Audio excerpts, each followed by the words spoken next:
내 아들아, 그러므로 너는 그리스도 예수 안에 있는 은혜 가운데서 강하고 또 내가 많은 증인 앞에서 내게 들은 바를 충성된 사람들에게 부탁하라. 그들이 또 다른 사람들을 가르칠 수 있으리라. 너는 그리스도 예수의 좋은 병사로 나와 함께 고난을 받으라. 병사로 복무하는 자는 자기 생활에 얽매이는 자가 하나도 없나니 이는 병사로 모집한 자를 기쁘게 하려 함이라. 경기하는 자가 법대로 경기하지 아니하면 승리자의 관을 얻지 못할 것이며 수고하는 농부가 곡식을 먼저 받는 것이 마땅하니라. 내가 말하는 것을 생각해보라.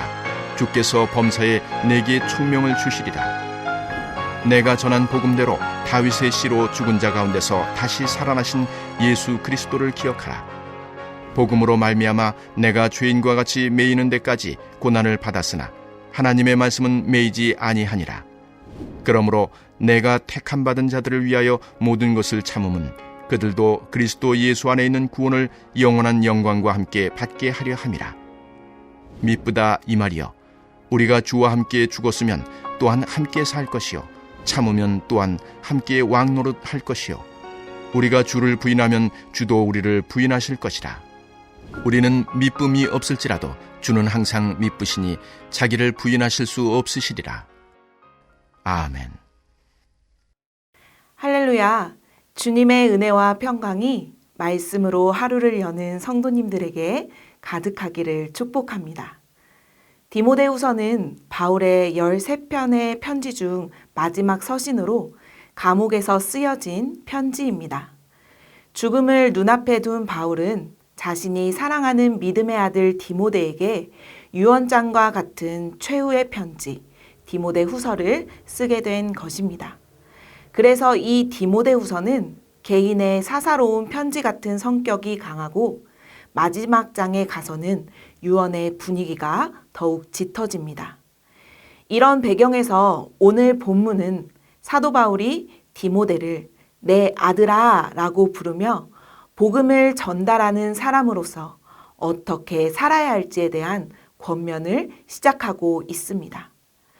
오늘 우리도 복음을 전달해야 하는 사명을 가진 자들로서 어떤 자세를 가져야 하는지 주신 말씀을 통해 깨달아 아는 은혜가 있기를 주님의 이름으로 간절히 축원합니다.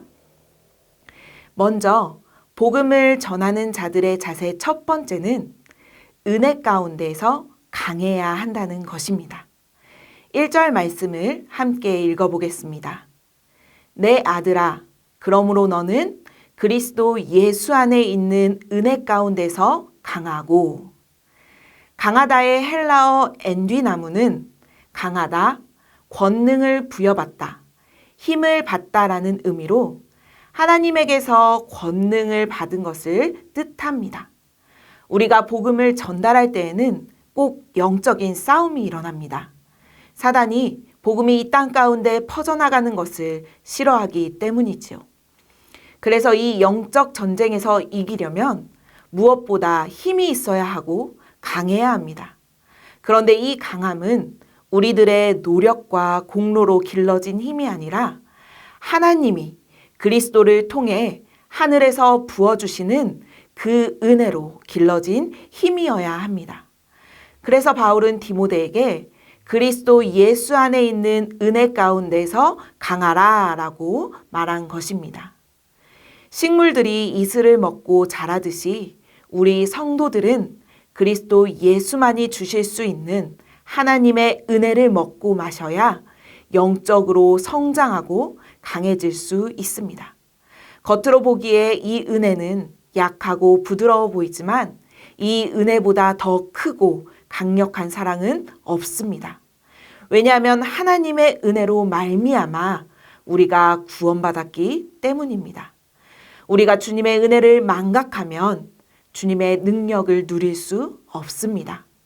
복음을 전달해야 하는 우리가 주님의 은혜를 늘 고백하며 감사함으로 살아갈 때 우리는 그 은혜 가운데서 강하여질 것입니다. 우리 모두가 그 은혜 가운데 강함으로 영적 전쟁에서 승리하여 복음을 전하는 사명을 잘 감당하기를 소망합니다. 두 번째는 좋은 병사로 고난을 받는 것입니다. 3절 말씀을 함께 읽겠습니다. 너는 그리스도 예수의 좋은 병사로 나와 함께 고난을 받으라. 아멘. 바울은 디모데에게 대장 되신 예수님과 함께 십자가의 고난을 즐겨받을 것을 권면하고 있습니다. 군인은 자기의 생활에 얽매이는 자가 아니라 자기를 모집한 대장을 기쁘게 해야 합니다. 대장이 명령하는 대로 순종하여 훈련을 잘 받아야 하는 것입니다. 그리고 그 대장과 함께 고난을 기꺼이 받아야 합니다. 대장이 고난을 받는데 쫄병이 고난을 받지 않는다는 것은 말이 되지 않습니다. 그런데 이 고난을 받다에 해당하는 헬라어 동사 카코파세오는 어근이 악을 견디라 라는 의미가 들어 있습니다. 즉, 좋지 않은 조건과 상황들을 모두 견디는 것을 뜻합니다. 복음을 전하면서 좋은 환경과 좋은 조건만을 기대하는 것은 좋은 병사의 자세가 아닙니다. 그 어떤 상황이 와도 견디고 싸워 이겨내는 것이 훌륭한 병사입니다. 그런데 우리가 예수 그리스도를 믿고 나면 이 고난에 대한 자세가 달라지게 됩니다. 주님을 믿기 전에 이 고난은 그저 우리를 힘들게 하고 괴롭히는 것들입니다. 그래서 고난을 만나면 불평하고 원망합니다. 그리고 또 다른 고난을 걱정하며 염려합니다.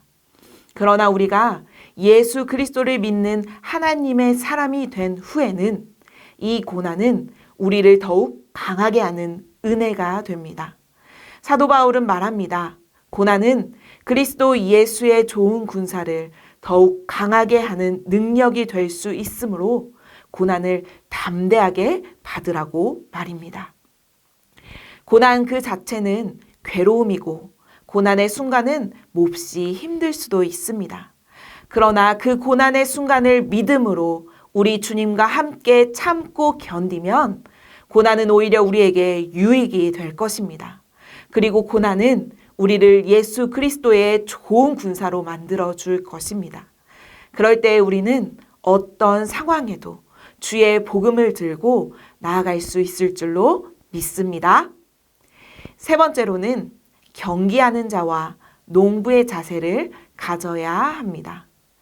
경기하는 선수가 정해진 규칙에 따라 땀을 흘리며 전력을 다하지 않는다면 승리할 수 없을 것입니다. 또한 5절에 나오는 법대로라는 말은 정해진 방법과 시간 동안 중단 없이 끝까지 투쟁해야 함을 의미합니다. 얼마 전 도쿄 올림픽이 있어서 오늘 말씀에 나온 경기하는 자에 대한 비유가 더 이해가 쉬운 것 같습니다. 매번 올림픽 때마다 선수들이 얼마나 고생하고 수고하여 그 메달을 쥐게 되는지를 우리는 너무나 잘 압니다. 이처럼 승리의 관을 얻기 위해서는 인내와 희생, 수고가 뒤따릅니다. 마찬가지로 우리 복음을 전하는 자들도 경기하는 자들과 같이 주님께서 정해놓으신 규칙 안에서 포기하지 않고 끝까지 인내하며 수고할 때에 승리의 면류관을 얻을 수 있다는 것을 기억하시기 바랍니다. 또한 농부도 가을에 풍성한 열매를 거두기 위해서 봄철과 여름에 땅을 갈고 씨를 뿌리며 열심히 수고하며 땀을 흘립니다. 이러한 수고 없이 좋은 결과를 기대하는 사람은 농부가 될 수 없습니다.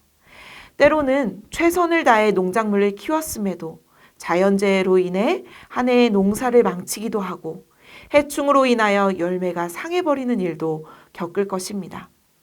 이 모든 힘든 과정에도 불구하고 열매를 위해 끝까지 인내하는 농부에게만 추수하는 기쁨이 주어집니다.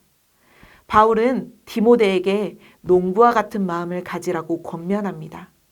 바울이 이렇게 권면할 수 있었던 것은 자신이 복음의 현장에서 수고와 고난 속에서 열매 맺는 경험을 했기 때문입니다.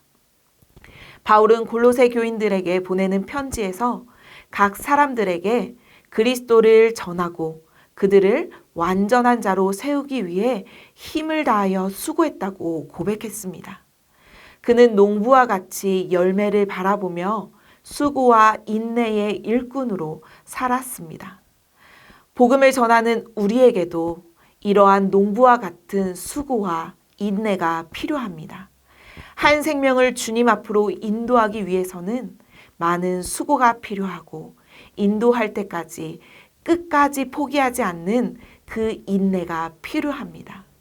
우리 모두가 한 영혼을 위하여 경기하는 자와 농부와 같이 눈물과 땀을 흘리며 기도하고 수고하고 인내하여 풍성한 열매 맺기를 간절히 소망합니다. 우리는 지금까지 복음을 전하는 자들의 자세가 어떠해야 하는지 나누었습니다.